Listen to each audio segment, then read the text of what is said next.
Welcome, gentle dreamer. Let us drift away now, away from the noise of waking life, the ticking of time, the weight of your own name. There is only breath here, and the hush of memory. Tonight, we are not climbing upward, we are not chasing stars or counting clouds. Instead, we are descending, slowly, softly, thoughtfully, into the deep places beneath your feet, into myth, into silence, into the hollow earth. You have heard the stories before, perhaps in the quiet of a library corner, or whispered across campfire sparks, a hidden realm, untouched by time, tucked beneath the crust of our world, a place not mapped, but dreamed. Some called it Agartha, some Shamhala, others the realm of the giants, or the sleeping kings, or the ancient machines. But names are only surface things. Beneath, there is stillness, warmth, and a kind of waiting. The hollow earth has long called to the dreamers and the seekers, from Himalayan monks who listened to the breath of mountains, to early explorers who stood at the edge of polar winds and swore they felt a warmth rising from below. They believed there were openings in the earth gates hidden behind ice or stone or fire. But maybe the entrances were never physical. Maybe they were emotional, symbolic. And maybe you and I are stepping through one now. As we begin this journey together, you may feel your body soften, your breath slow. That is the path opening within you. We will move gently through stories, not with urgency, but with wonder. And should you fall asleep before the end, know that the story will keep unfolding without you. The hollow earth holds no judgment, only quiet companionship. You do not need to believe, only to imagine. You do not need to see, only to feel. Let us begin. Then a slow descent through soil and memory, past the roots of old trees, through the bones of forgotten beasts, into something older than language. Breathe with me now as we pass through stone and into the hush beneath the world. Before stories were told, before fire had a name, before the first heartbeat echoed, there was silence, not the silence of absence, but of waiting, a silence full of dreaming.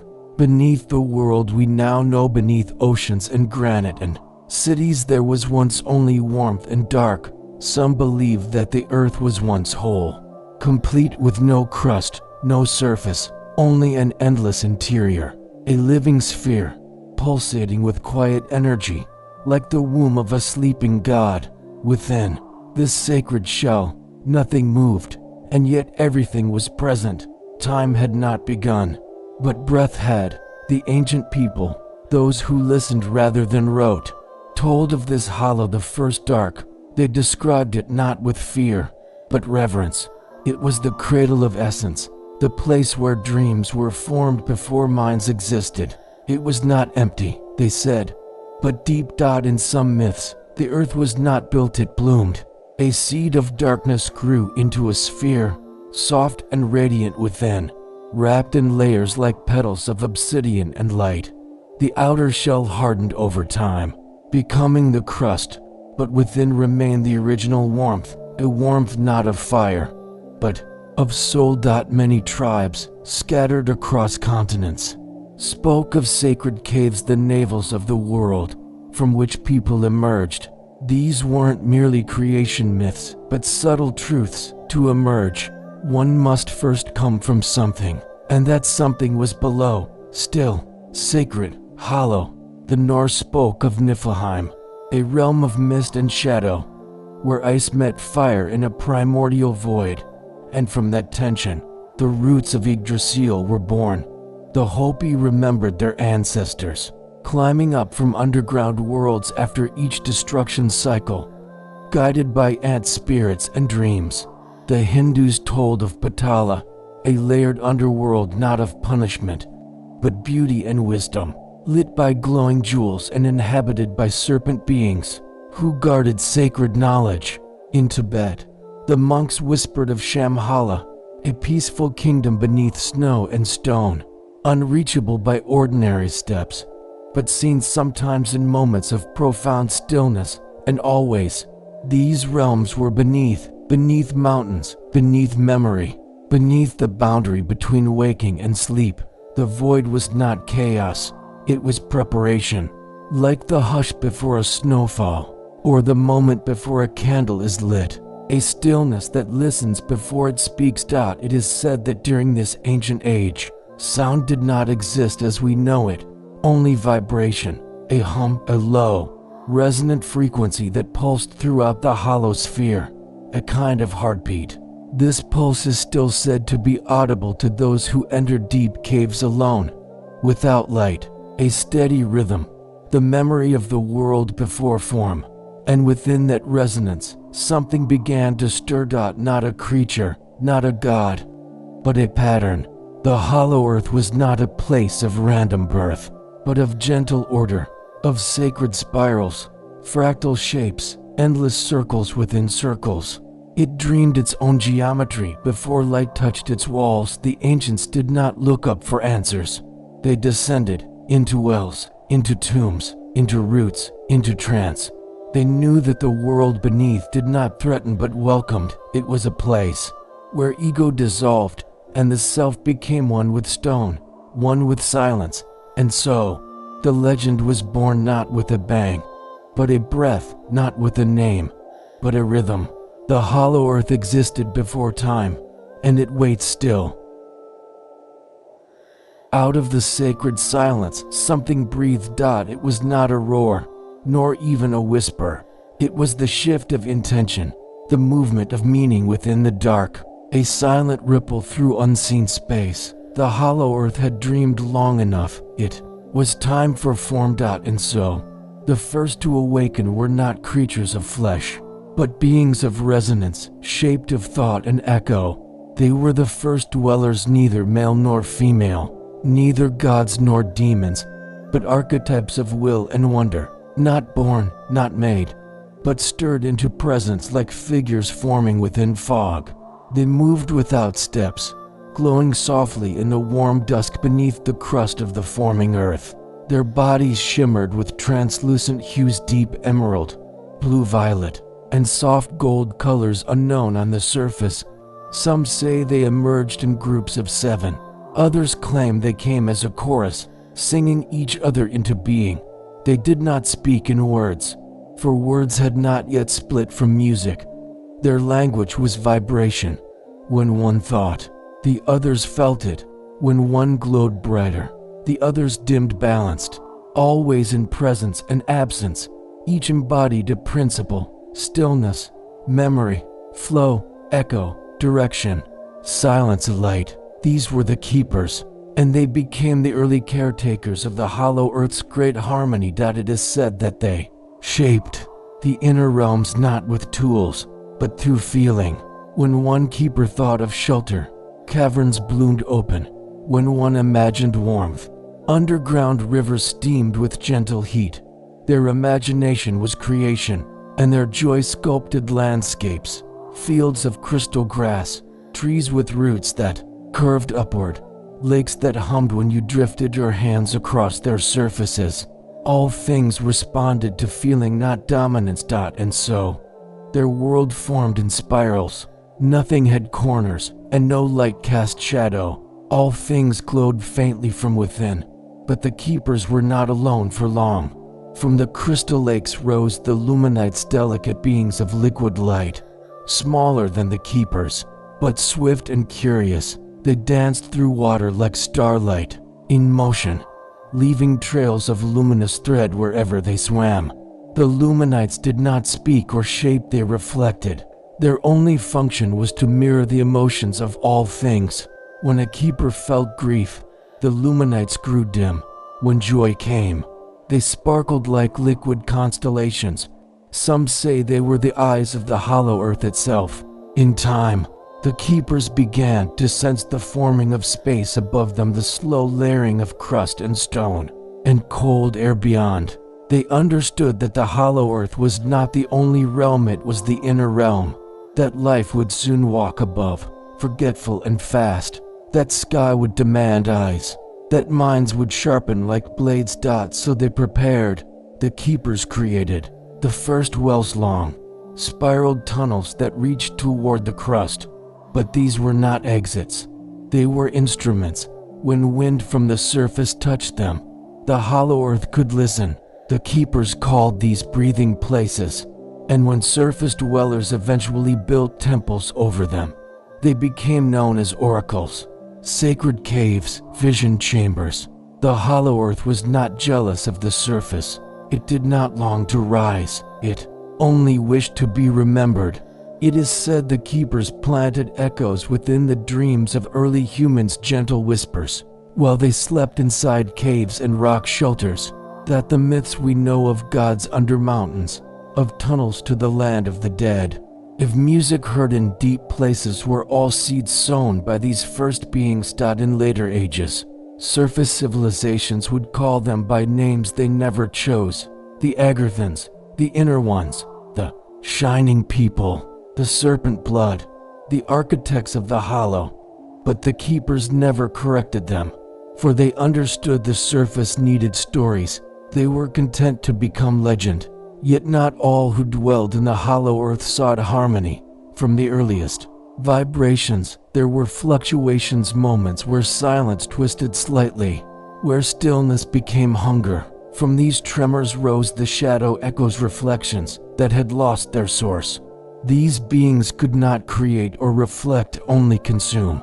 They drifted across the hollow world like dark silk, drinking light from crystals, dulling the glow of rivers, whispering confusion into the dreams of luminites. But even these beings were not evil, only incomplete. They were reminders that even in balance, shadow has its place. The keepers did not banish them, they sang to them, and in return, the echoes quieted, and the hollow earth pulsed with unity once more. This was not a paradise. It was a whole world, with all its mystery, beauty, and balance, and it lived far below the feet of future cities. Before the dawn of humanity, the hollow earth was alive with resonance and dreaming in light. Time, in the hollow earth, did not begin with ticking or counting. It began with light returning, not the harsh light of day, but the gentle, radiant kind that lives without burning, the kind that glows from stones, from still water, from memory itself. As the keepers and luminites shaped the inner realm, their rhythms began to form cycles. The soft glow of the crystal fields would rise and fall in pulses. The rivers would hum with warmer tones, then quiet again. The root forests, grown from seeds of silent thought, began to shimmer with what we might call seasons, though in this realm, they were not governed by sun or temperature, but by mood, by feeling. Thus, the hollow earth invented time, not as something to chase, but something to drift within. And with time came story. The keepers began to name the places they had shaped, not for ownership, but remembrance. They did not speak these names aloud, but stored them in resonant crystals, planted like seeds. When touched, each crystal would sing softly with the essence of its place. There was Ilith, the river that reversed when grieved. There was Kaldore, the forest that reflected dreams. There was Namara, the stone heart of the world, suspended above a glowing lake of sleep. From these names came song, and from song came early magic. Magic, in the hollow earth, was never a force to wield. It was a language, a collaboration, a quiet agreement between will and world. When the keepers sang into the stone, it responded by reshaping. When they wept, caverns opened like flowers. When they danced, the luminites formed spirals in the sky, creating patterns we would later call constellations.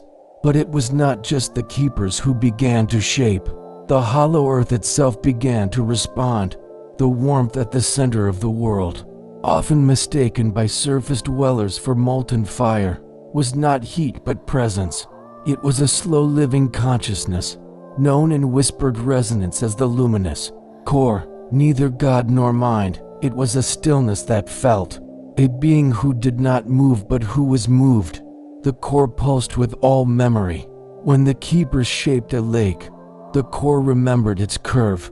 When a luminite disappeared, the core hummed in mourning. And when harmony grew thick across the land, the core sent forth small pulses of glowing seeds, tiny spheres of light that floated like pollen and landed in dark places, awakening flora and gentle fauna within the caverns. From these seeds grew the softwoods, tall trees with translucent bark, their roots intertwining with stone like braided hair. Some whispered, others glowed. They held no leaves, only veils of light that shifted color with mood. Beneath them wandered the Nala's peaceful creatures with silver fur and no eyes, guided only by vibration and empathy. They fed on soundless fruit and drank from rivers that echoed. And so, the hollow earth blossomed, a living biosphere not of competition, but communion. Surface world magic would later become forceful, cast and bound, burned and commanded. But in the hollow earth, magic was still a mutual listening. If you wished to open a path, you asked. If you wished to heal, you hummed. If you wished to disappear, you became quiet. And the world honored your silence. As more beings emerged, some descended from the keepers, others born directly from crystal spores or dreams they too began to shape the world in softer ways, not to conquer, not to divide, but to echo. Entire communities built homes within the bellies of ancient roots. Their walls were carved not with tools, but intention. Their dwellings were warm, resonant, alive. They were called the Resonant Ones, and they became the first dream keepers of the hollow earth. They wove sound into tapestries. They stored memories in dew. They created orbs of scent that, when breathed in, could conjure stories of forgotten ancestors. And they guarded the entrances to the breathing places with reverence, not to keep others out, but to remind themselves that the surface would forget, because that was the truth they all began to sense. Over time, the world above would become loud, fast, fragmented, but the hollow earth would remain still, warm, slow, a secret, not hidden from malice, but protected by quiet. And so, in the early era of the inner world, as magic and nature coalesced into form, the keepers sang one final harmony, a long, low resonance that seeded the luminous core with memory. They knew stories would be lost, but they believed that one day, a surface dweller would hear the echo again and find their way back, back down, back within, back home. Not all keepers remained as one. In the deep hush of the hollow earth's early time, as the inner forests thickened and light pooled softly between crystalline groves, there emerged one being who pulsed with a rhythm unlike the others, where the other keepers shimmered in constant balance, sharing thoughts, maintaining the ancient harmonies. This one began to drift ever so slightly away from the collective, not out of rebellion, but curiosity. They moved with slower resonance. Their glow dimmed in places and brightened in others. They spent long cycles alone, drifting between the edge places where the inner world faded into silence and stone. Their name, if it could be called that, was Leorin, meaning echo that returned slowly. Leorin was not more powerful than the others, but different in frequency. Where others sang in chords and triads, Leorin hummed in half-tones, weaving pauses between every note. To the keepers, this rhythm felt unfamiliar, offbeat, but to the hollow earth itself, Leorin's tone was a key, a necessary shift, a subtle contrast that awakened something deep within the core. It is said that when Leorin passed near certain crystal veins, they would pulse brighter than before. When they touched stone, it softened to memory. When they sat beside rivers, the water would hum with new frequencies once even the luminites couldn't mirror. Leorin's difference was not disruption, it was evolution. In the ages that followed, the keepers began to notice that time moved slightly more quickly around Leorin. not fast in the way of surface worlds but more fluid. Things changed near them, forms adapted, emotion deepened. This was something new. And so, the keepers made a quiet decision. They offered Leorin a choice, to remain among them in their shared resonance, or to walk alone, further into the lower hollow, where unshaped vibration still drifted like fog, and where the luminous core pulsed closer, deeper, roar. Leorin did not speak. They only turned and began walking downward. They became the first guardian of the inner light. Down in the lower hollow, Leorin shaped no cities, left no marks. Instead, they listened. They observed the fluctuations in the core's pulse. They noted how it breathed, how it sometimes dimmed when surface world storms raged, or brightened when someone above touched deep silence and meditation. Leorin began to understand that the hollow earth was not sealed off. It was connected, subtly, rhythmically, emotionally. That everything above was mirrored below, not in reflection, but in vibration. And so, Leorin made it their task not to shape, but to remember. They wandered the ancient tunnels, not mapping them, but learning their resonance. They hummed softly into caverns and let the echoes teach them what had passed there.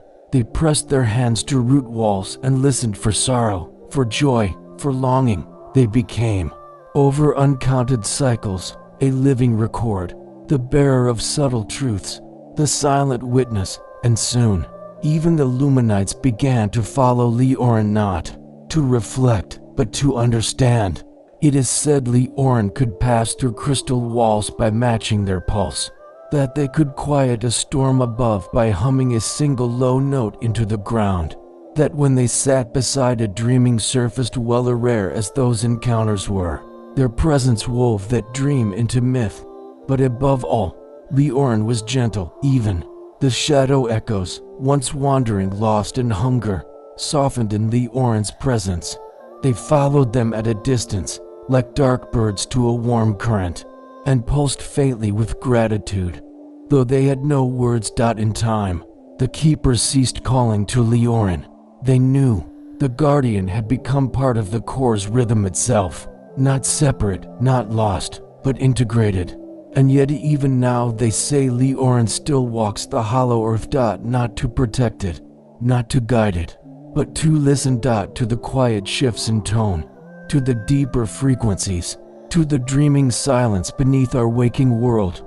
And if you ever sit quietly, so quietly that your thoughts become breathless, you may feel a soft hum rise from below, and in it a presence, not near, but not far, the one who remembers.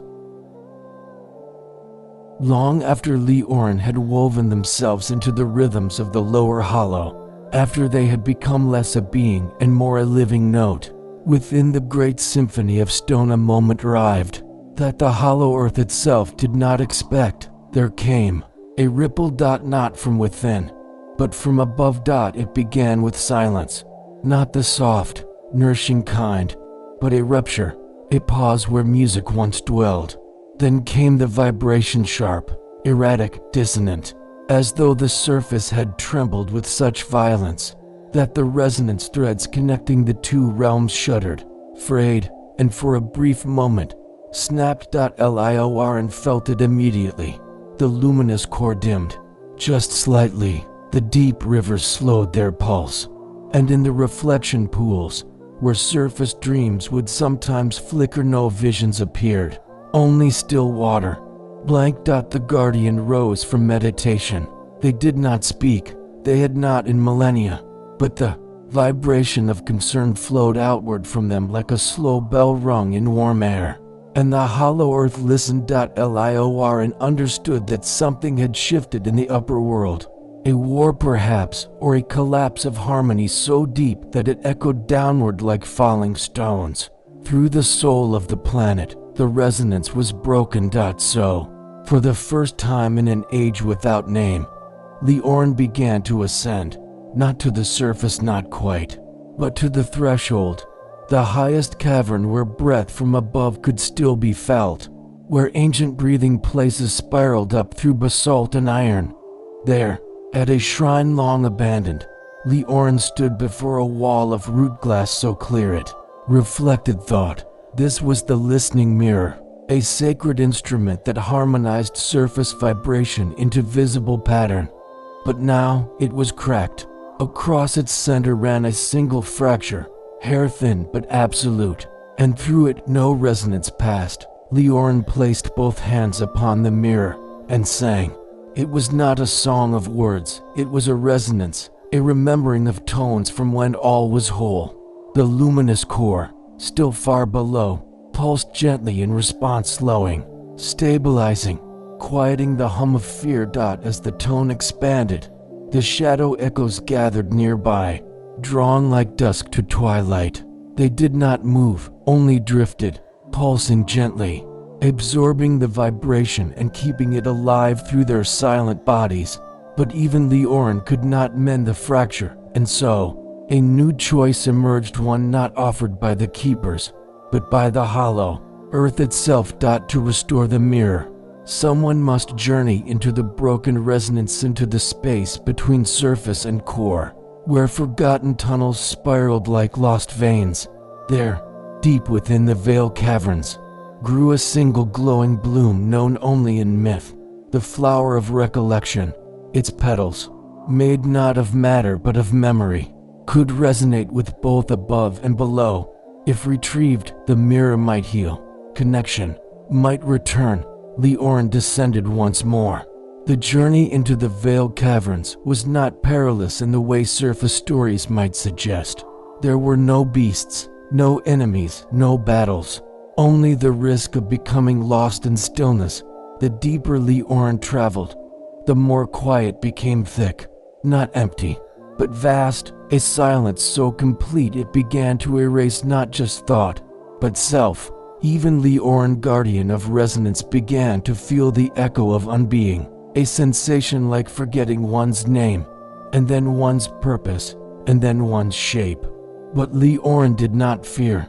They had been shaped by stillness, and so they folded gently into it, moving not as a figure, but as a note, a vibration, without boundary.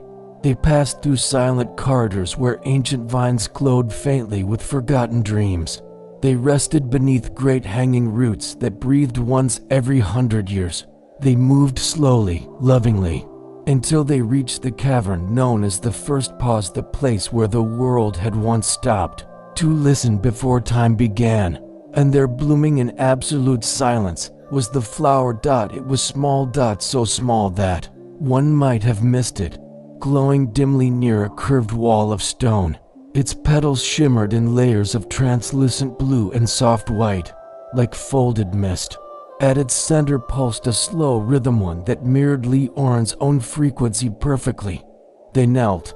They did not pick the flower. Instead, they pressed their hand to the stone beside it and sang once more. This time, the resonance was not outward, but inward, a remembering of every sound the hollow earth had ever known. The flower shimmered, unfurled one final petal, and vanished. Its vibration entered Leorin's hand. It did not die, it was absorbed, stored, carried. The journey home was slower. Lior and returned to the listening mirror. The fracture was still there, deep and unmoving, but as they placed their hand upon the glass once more, the petal's memory pulsed outward, soft and radiant, not mending the crack, but resonating around it.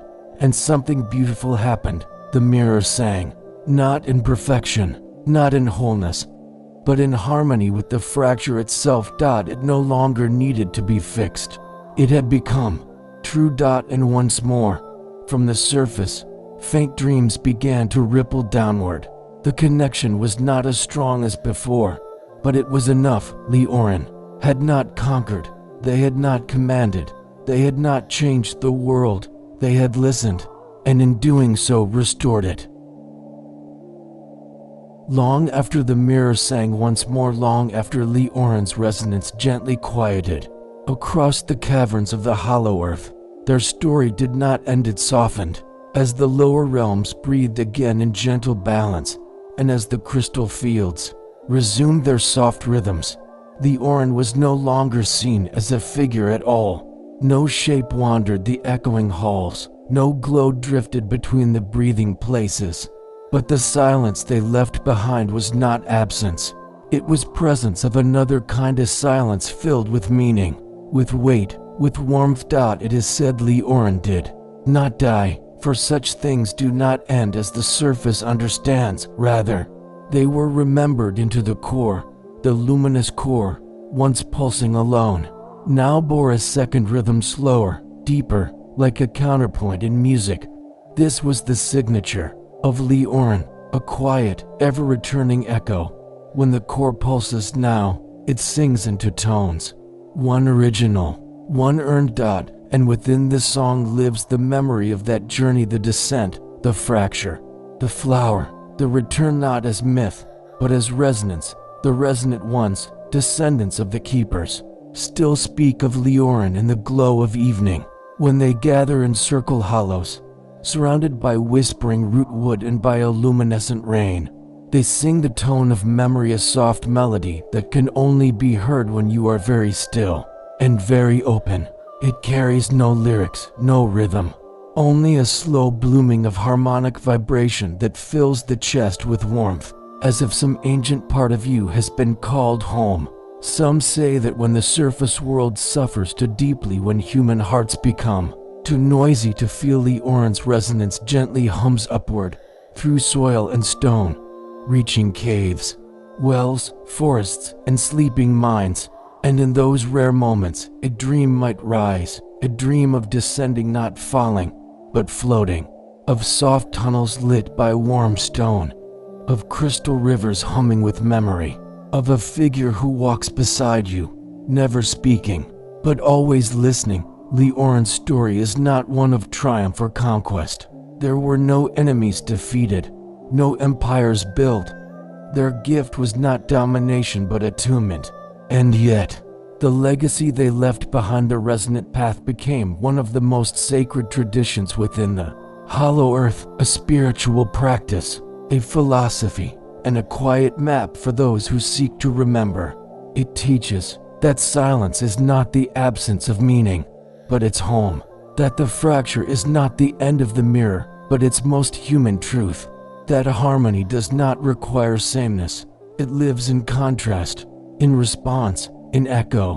When surface dwellers meditate in darkness, when monks in remote monasteries chant into the earth, when children in forests hear voices in wells and caves, it is Leorin who answers, not with words, but with presence. The guardian never returned to the surface. They never needed to.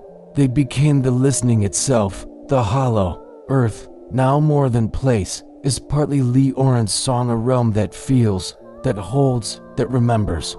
Its caves hum not with power, but with kindness, and its flowers, those rare blooms of recollection, still glow faintly where silence is deepest. The resonant ones say that if you find such a flower, you must not touch it, you must simply sit nearby, breathe, and hum. Not a melody, not a song, just a tone from your heart, no louder than a thought. And if your tone matches, you will feel it, a warmth in your hands, a memory that isn't yours, a presence. Leorin, returning. Not to speak, not to teach, only to listen. Always to listen. There is a place deeper still than where Leorin once walked, beyond the soft caverns, and by luminescent roots, where the hollow earth grows quiet in a different way, not the silence of stillness, but of anticipation. This is the realm of the veiled sanctum, where three sacred mysteries remain untouched by time or memory, spoken of only in hushed vibrations among the resonant ones. The first is the inner sun. Unlike the surface sun that burns and blinds, the inner sun does not blaze, it glows. It does not move across a sky, but rests within the heart of the hollow earth, suspended not by structure, but by equilibrium. It casts no harsh shadow. Instead, it radiates in every direction, through every mineral and river, giving warmth without light. and light without heat. No one, not even the oldest resident elders, claims to have seen it directly, but all feel its presence, a warmth from below that comforts in solitude, that breathes with a rhythm no surface clock can measure. Some say it is not a star, but a living memory. Others say it is a fragment of the world's first breath, trapped in radiant stillness, sustaining the pulse of the planet from within. Then, there is the silent temple. It stands at the very edge of known caverns, past the breathless groves and whispering stones, a structure of impossible symmetry, its corners curved, its walls uncut, its material unrecognizable. It is always in a slightly different place when approached, as if drifting gently in space. It has no entrance, no window, and no visible door, and yet, inside, something waits. Those who approach the temple do so without sound. It is said that to speak near it is to forget your own voice, that to think too loudly is to wake a sensation in the air, like being watched from within one's own bones. No one who touches the temple recalls what happens. They return changed, quiet, glowing faintly around the eyes. The third mystery is known as the map that moves, not a scroll, not a stone, but a kind of shifting resonance imprinted in specific veins of the earth itself. When surface dwellers stumble upon these frequencies through deep cave acoustics, ancient instruments, or near-death dreams, they sometimes draw strange diagrams, spirals within spirals, pots that fold in on themselves, and always, a central circle, glowing. These maps never match, each is different, but each leads to the same place, or so the resonant ones believe. They say the hollow earth is not fixed, that its passageways do not conform to surface geometry. Instead, they respond to intention, to emotion, to readiness. Thus, every map must move, because every seeker is different. Together, the inner sun, the silent temple, and the moving map form a triad of sacred wonder. They are not meant to be solved. They are meant to be honored, to be approached with breath held, with heart open, with silence in the bones. There are no answers, only invitations, and it is said that those who truly feel this mystery do not try to understand. They simply listen longer. The mysteries of the hollow earth do not speak for themselves. They must be felt, interpreted, sung about in stories told softly beneath glowing caverns, or whispered into sleeping ears beside sacred pools. And even then, what is understood is never fixed, because the deeper the mystery, the more it bends to the one who seeks it. Let us begin with the inner sun. Some believe it is not a sun at all, but a memory of creation, perfectly preserved in light.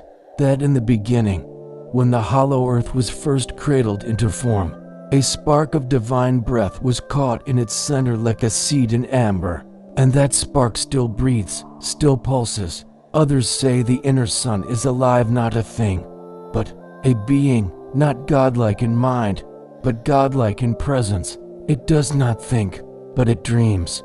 Its warmth is not fire, but deep remembrance. It nourishes without effort, and sometimes those who meditate in its proximity enter a sleep so complete they awaken with visions of other worlds, not parallel, not distant, but folded softly within this one.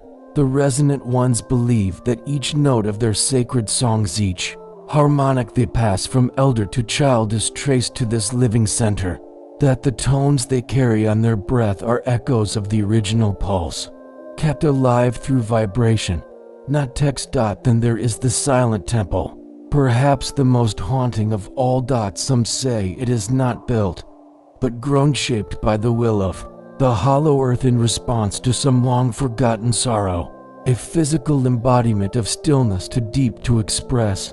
When one draws near, the air thickens as if listening, not threatening, but aware, watching gently, holding space. If you believe, the temple is not hollow at all, but filled with every memory the surface world has ever tried to forget. Sorrow, regret, beauty left behind. each vibration encoded in light, stored behind seamless walls for safekeeping, not as punishment, as preservation. Other stories claim the temple drifts not through space, but through meaning, that it appears differently depending on the seeker, that to those with guilt, it feels heavy, to those with hope, it glows faintly, to those with no questions at all, it does not appear. But the most sacred belief is this, that the temple houses the last listener, of being made not of form but of pure awareness. Some say it is the hollow earth's own subconscious. Others say it is what Leorin became. It never moves, it never speaks. But if you stand before the temple long enough, and if your thoughts fall completely silent, you may feel that something within you is gently being heard. And finally, the most peculiar of the three, the map that moves. There is no single form this map takes. To some, it comes as a dream, painted in impossible colors that vanish by morning. To others, it arrives through sound, a melody they can't forget, whose intervals correspond to the turns of a spiraled tunnel. Ancient monks in the upper world once carved spirals into stone, claiming they had seen the path from within. Early explorers drew circles within mountains, lines disappearing into polar nothingness, claiming it was intuition, not compass, that led the way. And among the resonant ones, the theory is this: the hollow earth responds only to truthful seeking, that when one yearns for power, the paths close. But when one walks not to find but to remember, then the world below bends slightly, creating a passage just for them. Thus, the map moves, not because it is unstable, but because you are, because your fears shift, your longings deepen, your silence changes shape, and the path, always living, reflects your inner terrain more faithfully than any surface map ever could. Still, no two seekers agree. Some say all three mysteries, the inner sun, the silent temple, and the moving map, are metaphors. Others believe they are ancient technologies, far beyond comprehension. Some even whisper that they are pieces of a test, left by a previous world now forgotten. But within the hollow earth, there are no arguments, only listening. The resonant ones do not debate, they simply gather round the story. Let it echo, let it change, because they know the mystery is not meant to be solved. It is meant to soften you, to slow your questions until they become music. To lead you not to answers, but to presence. Not every story ends in understanding. Some remain open, unfolding quietly across lifetimes, never fully revealing their shape, like a spiral, always circling inward, yet never arriving. The mysteries of the hollow earth are of this kind: the inner sun, the silent temple, the map that moves. None of these were meant to be conquered, none meant to be held or proven or owned. They were gifts of experience, not explanation. And in the hollow earth, the distinction is sacred. Even the resonant ones, keepers of memory, singers of tones, watchers of the pulse, do not claim to know these mysteries. They only say this, that every mystery is a mirror, and what you see in it reveals the shape of your silence. When one sits before the inner sun, they do not see light, they feel warmth from within their own ribs. When one nears the silent temple, they do not hear sound, they notice the stories they carry grow quiet. When one finds the map, they do not read it, they feel it shifting softly to match the truth they have not yet spoken aloud. The mysteries ask nothing of you, only presence, only stillness, only time. And yet, there is meaning in the not knowing. There is power in the unanswered, because it is in this openness and the gentle surrender to awe that something inside us begins to soften. In the surface world, the desire for answers is sharp, urgent, fast. But here, beneath layers of stone and memory, everything moves slowly. You are not expected to solve, you are invited to be with. And what remains unsolved does not haunt, it hums. It pulses like a soft drumbeat under the surface of your thoughts, reminding you that not all wonder needs conclusion. Perhaps the inner sun will never be seen. Perhaps the temple's interior will never be entered. Perhaps the map will always change, but perhaps that is the point, that there is a part of the world not above, but within that stays beautifully, reverently, unknowable, and in protecting its silence, we remember a part of ourselves we almost forgot, the part that does not need to chase, the part that rests, the part that listens, and maybe, just maybe, when we stop trying to reach the center of the mystery, we realize we've been inside it all along. The surface world, in its long and wandering memory, has not entirely forgotten the hollow earth. It lingers in whispers and strange books tucked on shadowed library shelves, in maps scribbled by lost explorers, in myths too strange to dismiss, and too persistent to ignore. For centuries, stories have surfaced, only to be dismissed as fable, fantasy, or dream, and in the traditional version passed between explorers, mystics, and visionaries, the tale is often the same. There is said to be a world beneath our world, not of fire and magma, but of silence and sunless light, a vast inner realm, hollow and hidden, where ancient beings dwell in peace and knowledge beyond our own. The most enduring version tells of a place called Agartha. Agartha is described as a kingdom of impossible beauty, forests of glowing trees, rivers that sing, towers built of thought, and people who no longer age or grieve or die. These inner beings are not human, though they once may have been. They are the ascended ones, guardians of truth and harmony. They live not in cities, but in harmonized communities, guided not by laws, but by deep resonance. Legends tell of secret entrances, often at the poles, or buried beneath the Himalayas, or hidden under ancient volcanoes. In this version, it is said that only those of pure heart may enter, that one must pass trials not of strength, but of stillness, and that once inside, the traveler never returns, not because they are lost, but because they are home. Some versions speak of Shambhala, often merged with Agartha, a place of radiant enlightenment where the surface world's leaders are guided from afar by wise inner rulers. Others hint at Atlantean survivors who fled underground after their continent fell into the sea, preserving ancient knowledge within crystal halls. The explorer Olaf Jansen, in a now famous account from the early 1900s, described sailing into the North Polar opening with his father and discovering a paradise inside, a land of giant people, warm air, and radiant forests where the inner sun never set. His tale, dismissed as delusion, was quietly archived, but never entirely forgotten. These stories, for all their variety, share a deep undercurrent, that beneath our known world lies something kinder, something wiser, a sanctuary. And for those who believe, or hope, or simply wonder, this traditional version offers comfort, a vision of peace untouched by time, a promise of another chance. But like all myths, the version most often told is rarely the whole. There is another version.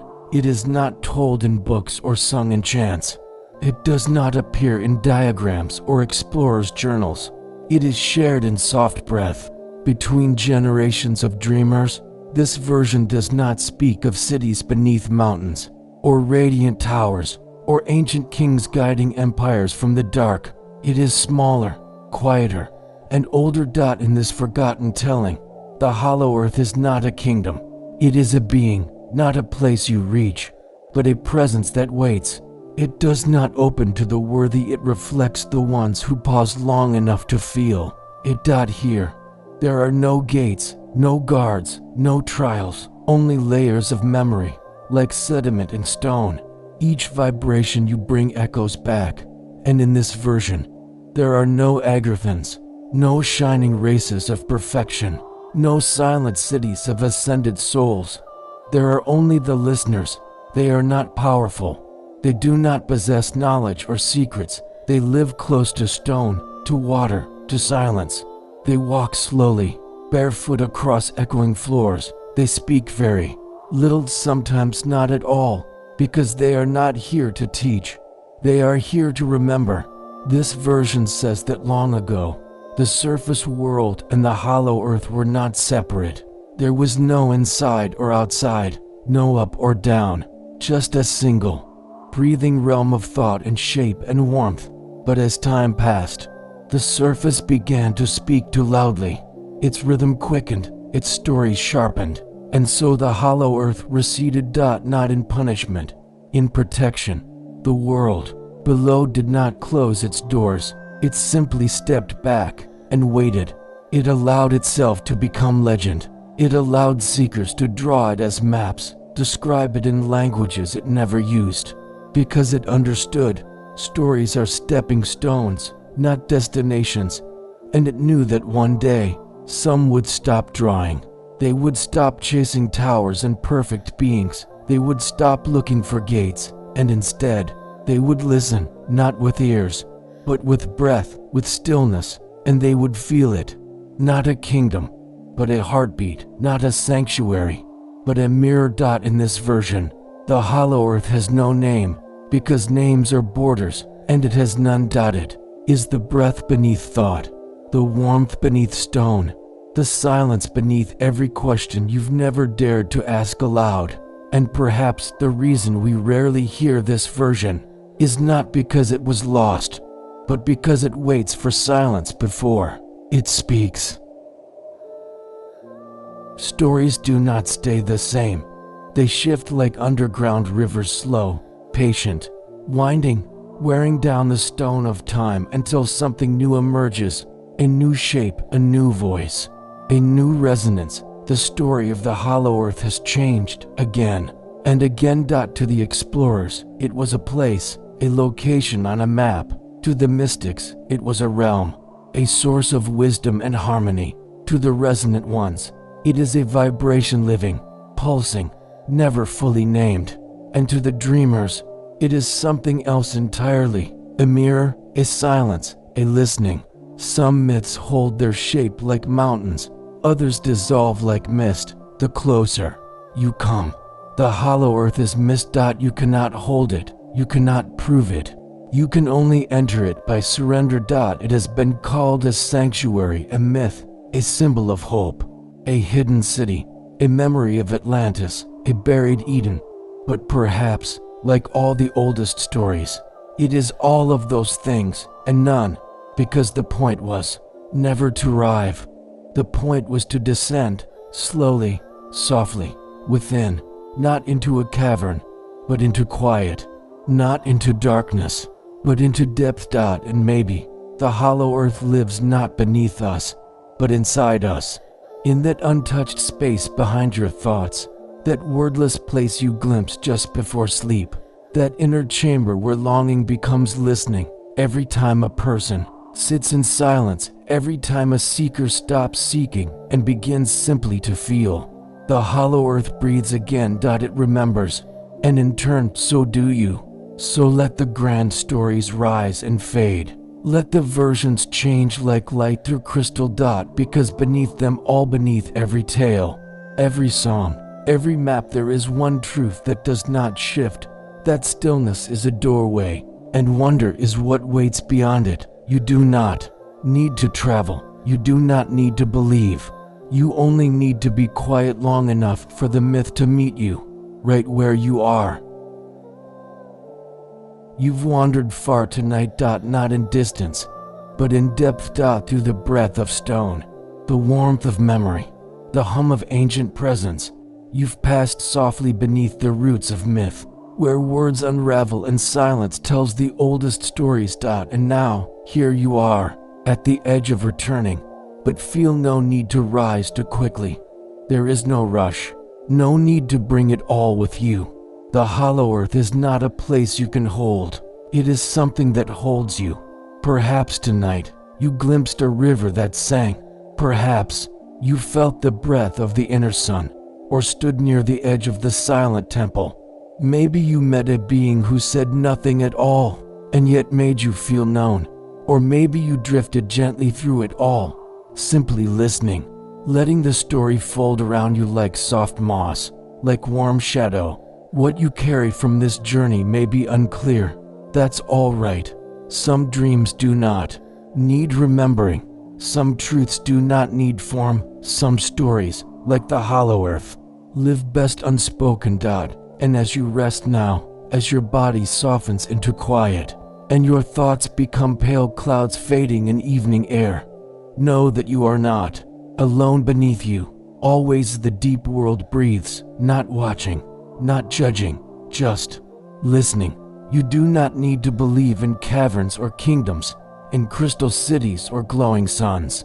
You only need to remember that stillness is sacred, that silence is not empty, but full, and that there is a place within or below where everything you are is welcome to simply be. Let that thought carry you gently into rest. Let the last tones of the myth hum softly through your dreams. Let go of the path. Let go of the seeker. You are home. You are held. You are remembered. Good night, traveler. Sleep deep.